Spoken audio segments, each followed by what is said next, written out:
First of all, we'll discuss the types of association.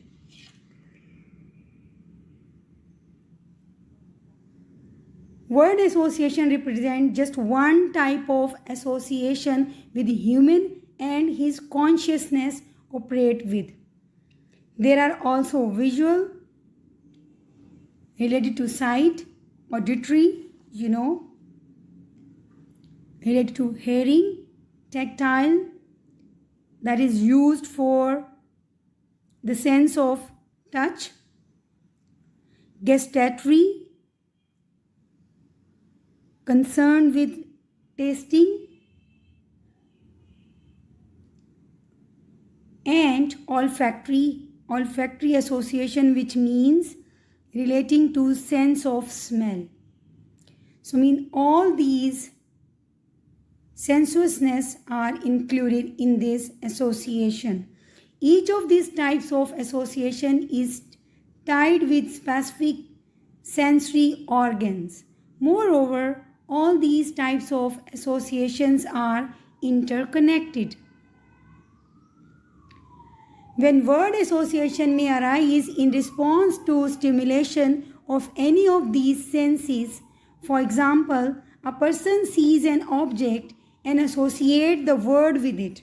ठीक है, किसी शख्स ने एक ऑब्जेक्ट को देखा, फिर वो अपने नॉलेज से या किसी से भी वर्ड जो है वो बुक से जो भी उसने पढ़ा हुआ है वहाँ से रिकॉल करके एसोसिएट करता है उस वर्ड को विद दैट ऑब्जेक्ट.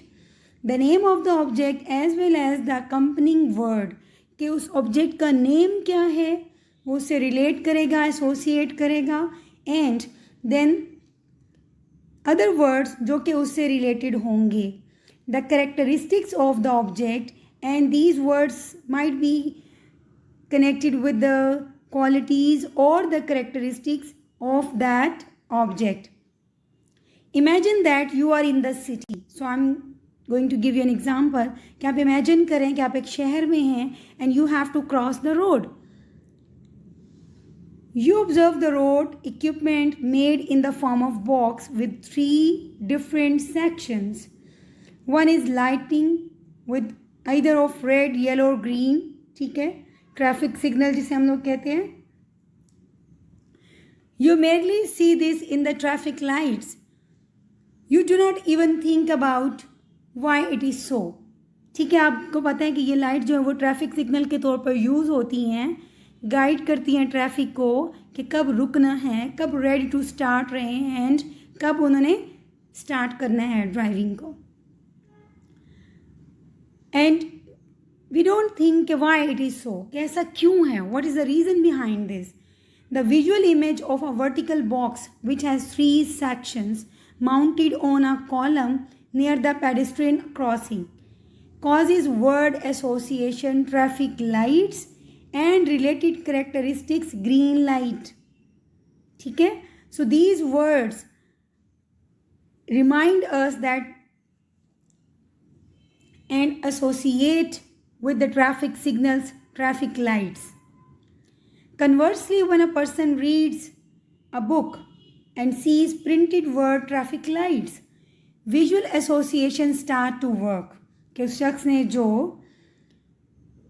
रोड पर, क्रॉस रोड पर ट्रैफिक लाइट्स देखी, उनका इमेज एट दैट टाइम उसके माइंड में आएगा. A man imagine a spatial image of that traffic light, sees its color signal. उसके कलर के सिग्नल उसे याद आएंगे कि हर कलर जो है वो रिप्रेजेंट करता है डिफरेंट एक्शन को. Now we will give an example of association based on sound perception. ठीक है, पहले मैंने आपको एग्जाम्पल दी, that was related to visual perception. ठीक है, ट्रैफिक लाइट्स की. अब हम देखेंगे साउंड परसेप्शन, साउंड्स से रिलेटेड एक example of word association. For example, when a man hears a word watermelon, ठीक है, watermelon जब हम सुनते हैं एक वर्ड या एक शख्स जब सुनता है, he imagines its visual image. तो सबसे पहले तो विजुअल इमेज आ जाती है कि वो देखने में कैसा लगता है, रेड कलर का है, उसका आउटर कवर जो है वो स्किन ग्रीन है. He sees red juicy pulp, tiny black seeds, कि उसके अंदर छोटे छोटे से ब्लैक कलर के seeds and green grains. Someone will feel his taste. ठीक है, कोई उसका टेस्ट भी फील करने लग जाएगा. अभी हालांकि सिर्फ एक वाटरमेलन का वर्ड हमने सुना है. The sound stimulus pronunciation of the word corresponding to several sounds like वा, a, t, er, m, e, l, o, n. Suggest word association, that is watermelon. Word association immediately raised a number of visual and gustatory association, and these in turn again word association, feeling the smell of something tasty. For example, apple pie. You will be immediately awakened with word association like pie, apple, and it's delicious and it is available at home, so you will be using the word home. Moreover, certain words often cause back reaction by the sensory organs. कुछ ऐसे भी word है जो कि back reaction की तरफ जाते हैं using the sensory organs. For example, trembling में अकर in response to pronounced word or simply in reason to an unpleasant thought. You can smell the grass of the field just by looking at the colorful picture of the green meadows. ठीक है, आप चरागाह में गए, आप park में गए, वहाँ पर आपने ग्रीन ग्रास देखा गार्डन में या लॉन में. ठीक है, तो एक कलरफुल सा पिक्चर आपके सामने आ जाता है. You can smile remembering an entertaining event from your childhood. ठीक है, एक ऐसा इंसिडेंट था जो कि आपके चाइल्डहुड में बड़ा कॉमिक था, बड़ा फनी था. तो जब आप उसको आने वाले दिनों में इन योर एडल्ट लाइफ जब भी आप उसको रिकॉल करते हो या आपको बाय चांस सडनली वो आपको याद आ जाता है, तो वो आपकी होंठों पर मुस्कुराहट ले आता है, आपके फेस पर मुस्कुराहट, स्माइल आ जाती है. You can here the sweet voice of a darling just thinking about him. ठीक है, बाज़ औक़ात जो हमारे बहुत ही प्यारे हमें अजीज़ होते हैं, उनके बारे में सोचते ही हमारे कानों में उनकी स्वीट मेलोडियस वॉइसेस जो हैं वो गूंजने लगती हैं. The most pleasant and remarkable thing is that people may not know anything about the mechanism of association and दस B literate and develop personality. The mechanism of association is not created by human being, it is the invention of nature. अब ये जितनी भी philosophy है, mechanism है, that is made by nature, that is not created by human being. The importance of association in human thinking cannot be overestimated. Now I am going to tell you about the stats word class association theory and it is the extension of Watson theory. ठीक है, Watson की जो हमने पढ़ी थी इससे पहले की theory, that was word association theory, ये उसी theory का ही extension है, that is class association theory. In the Watson theory, it is the word associated to form sentences. Watson की theory में हमने देखा था कि words जो हैं वो associates होते थे. And he stated that a sentence is formed by the association of words. The sentences then will develop into words classes such as noun, verb, adjective, adverb and articles. ठीक है, उस word की जो association होती थी वो noun से, parts of speech से होती थी. The work of stats that was given in 1968, which appeared in the 1960s, may be viewed as an extension of Watson ideas. Essentially, he viewed a sentence as being formed by the association of a word classes, noun, verb, etc. with one another. कि ये word की classes हैं जो कि जुड़ी हुई हैं parts of speech के साथ. Thus, while for Watson individual words are connected. So Watson की थ्योरी को हम ये सिंगल फ्रेज में, सेंटेंस में इस तरह कह सकते हैं कि वर्ड जो हैं वो कनेक्टेड हैं, इंडिविजुअल वर्ड जो है वो कनेक्टेड हैं आपस में. For Staats it is word which represent word classes that are connected. मगर अगर हम जब हम स्टैट की बात करते हैं तो वो यहाँ पे कहते हैं कि वर्ड की जो क्लासेस हैं वो आपस में कनेक्टेड होती हैं, ना कि word. To explain the theory, let me use the same example as in the Watson theory. ठीक है, जो एग्जाम्पल वहाँ यूज़ की गई हम वो एग्जाम्पल को यहाँ पे देखेंगे। If the ice melted and the boy melted the wax were learned, then as with Watson the connection between the ice melted, the boy melted the and the wax would also be formed। कि जब हम इस तरह का एक example लेंगे तो इससे रिलेटेड ये तमाम वर्ड्स जो हैं वो वजूद में आएंगे। Now if proud learning and established that the belonged to a class article like boy, ice and wax belong to another class। ठीक है, अगर हम देखते हैं तो boy, ice and wax जो है ये nouns हैं सारे। ठीक है, ये noun class से associated हैं। and melted belong to still another class that is verb। ठीक है, melt जो है वो एक verb है। then substitution within a word class may take place। ठीक है, अब क्या होगी, इन वर्ड क्लासेस में ही सब्स्टिट्यूशन जो है वो वजूद में आएगी। In effect the eyes, the boy, the wax represent an article plus noun combination, यानी कि जो हमें कॉम्बिनेशन नज़र आएगा वो आर्टिकल और नाउन का होगा।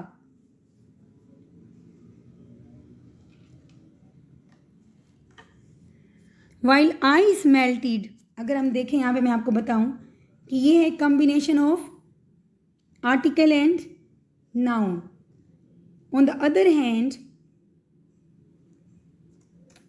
Boy melted, here is boy melted represent a noun and verb. जैसे कि बॉय जो है वो नाउन है और मेल्टेड जो है वो इसमें वर्ब है। दूसरी एग्जाम्पल देखें आप,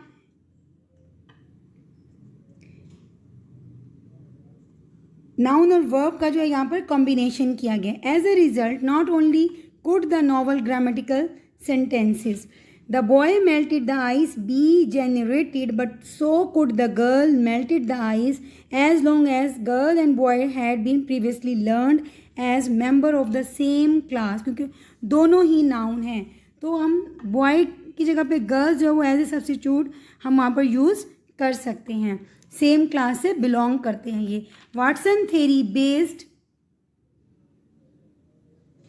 as it is only the connection of particular words, क्योंकि ये क्या है, पर्टिकुलर मखसूस वर्ड्स का कनेक्शन है। Does not allow for a novel sentences like this to occur. The idea of word class and substitution within a class is what makes stats theory different and more complex than Watson.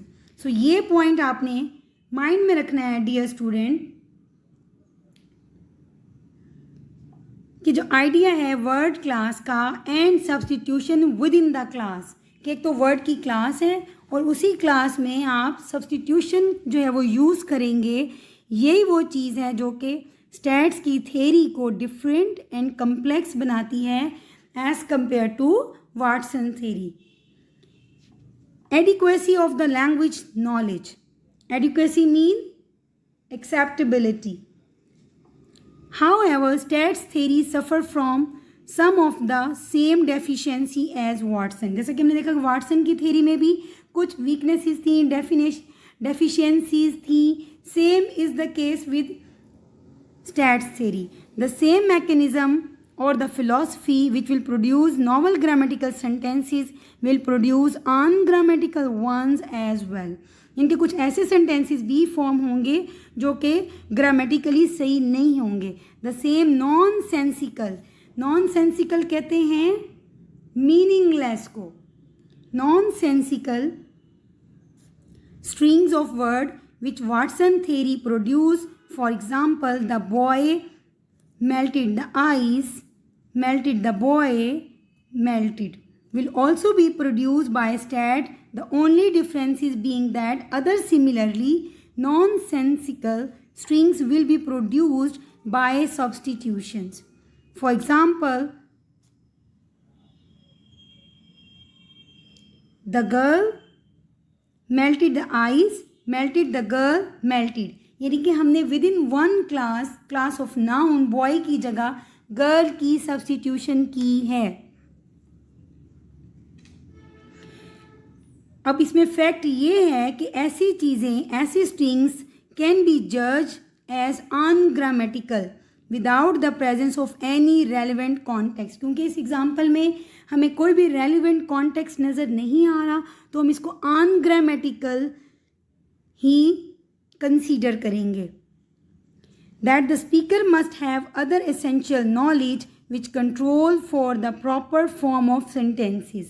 This knowledge, whatever it is not specified as stats theory. कि ये जो knowledge है stat की theory की तरह से specified नहीं है. Of course, the fact that stats theory is unable to account for an unlimited number of lengthy novel grammatical sentences, कि इसकी लेंथ का हमें अंदाज़ा नहीं कि कितनी भी बड़ी लेंथ हो सकती है, और ग्रामेटिकली जो है वो कोई प्रॉपर स्ट्रक्चर भी नहीं होता.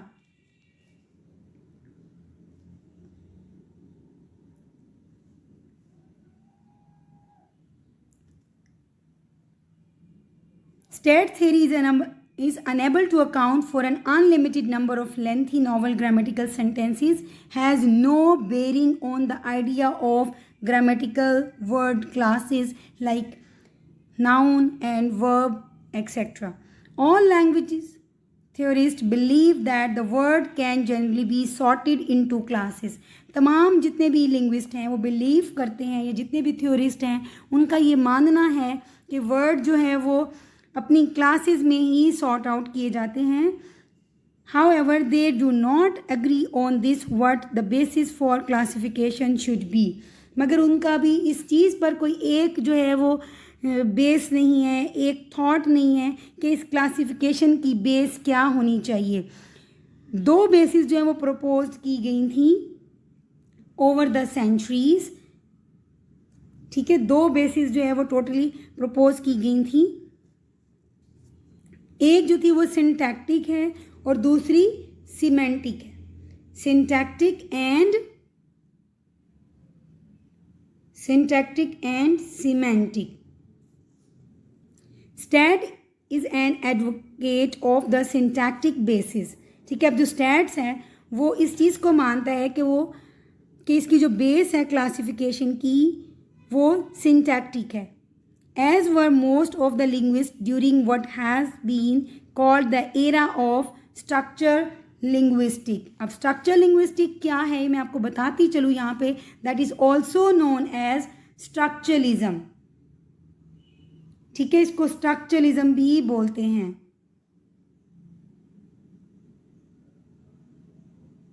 Structure linguist. Structural linguist denotes school or theories in which language is conceived as a self-contained, self-regulating semiotic system. ठीक है, ये whose elements are defined by their relationship to other elements within the system. Structural linguistics define as the study of language based on the theory that language is a structural system of formal units such as sentences and syntax. इनका मानना ये है कि structural language या linguistic क्या है, जो कि एक स्ट्रक्चरल सिस्टम है फॉर्मल यूनिट का, और ये यूनिट क्या है, सेंटेंसेस हैं, और इसको हम कहते हैं फोनेटिक्स. यहाँ पर मैं आपको एक और पॉइंट बताती चलूँ कि the father of structural linguistic is Ferdinand de Saussure. ठीक है, ये इसके फादर हैं. Stat approvingly quotes the following from Brown and Burko in 1960s. Theorists who at that time were greatly influenced by the structural ideas. ठीक है, उस as के जितने भी theories थे वो structuralism या structural ideas से बहुत ज़्यादा influence थे. और इनका आइडिया क्या था, the linguistic scientist define the part of speech. उन्होंने पार्ट ऑफ स्पीच को कैसे डिफाइन किया, इन प्योरली सिंटैक्टिक और फॉर्मल टर्म्स में डिफाइन किया पार्ट्स ऑफ स्पीच को. It has shown that the English teachers semantic definition, जैसे कि उन्होंने डेफिनेशन दी नाउन से रिलेटेड, कि नाउन क्या है, noun is the name of a person, place और thing, are imprecise approximation to the underlying but less obvious syntactic facts. The noun is indescriptive linguistic is a class of word having similar privileges of occurrences. While as the author says, अब authors का यहाँ पे क्या कहना है कि semantic basis जो है for the word classes is often imprecise. कि अगर हम एक एग्जांपल लेते हैं लाइक नाउन की, कि नाउन जो है वो एक पार्ट्स ऑफ स्पीच है जो कि किसी भी चीज़ के, किसी शख्स, जगह या चीज़ के नाम को जाहिर करने के लिए यूज़ किया जाता है. तो उनका कहना है कि ये जो क्लास है इज़ ऑफन इम्प्रीसाइज है. In actuality it is much superior definition to the purely syntactic one. For if word classes are to be based on position, privilege of occurrences, a detailed consideration shows that such a notion is entirely inadequate. कि इस तरह के notion को, इस तरह के idea को inadequate माना गया, नाकाफ़ी माना गया. The reason why stats theory fails to work is because, ठीक है, जैसे कि वाटसन की थ्योरी भी फेल हो गई थी, सेम इज़ द केस कि स्टैट्स की थ्योरी भी फेल हो गई, ये भी ज़्यादा प्रोग्रेस ना कर सकी. अब इसकी रीज़न क्या है कि on a word to word basis, कि एक वर्ड टू वर्ड बेसिस पर ही इसकी जो है वो फेलियर जो है वो बेस करती है. Almost any word class can be found to follow any word class with a few exceptions. ठीक है, जो उसकी फेलियर की रीज़न मानी गई वो यही है कि किसी भी वर्ड की जो क्लास है वो फाउंड की जा सकती है किसी भी वर्ड क्लास को फॉलो करके. ठीक है, जिसमें बहुत ही कम एक्सेप्शंस हैं. पर है that of article plus article, यानी कि अगर आर्टिकल एंड आर्टिकल की एग्जांपल लें, डज नॉट अकर, ऐसा कभी भी नहीं होता कि आर्टिकल और आर्टिकल साथ साथ आ रहे हों. This being the case that virtually any word class can follow any word class, कि कोई भी वर्ड क्लास हो वो किसी भी वर्ड क्लास को इजीली फॉलो कर सकता है. Then the word class association theory permits virtually any word to follow any word. ठीक है, कि इसमें जो है वो कोई स्ट्रॉन्ग जो है वो इस तरह का लिंक नहीं है. वर्ड जो है वो एसोसिएशन किसी भी वर्ड क्लास को फॉलो कर सकता है. Such a theory obviously cannot explain how speakers can produce and recognize well-formed sentences. So well, dear student, that was all about word association, class association, and then we discuss about stats theory of word class association. I hope कि आपको आज का जो concept है वो clear हो गया होगा. So see you again next time with a new lecture. Thank you.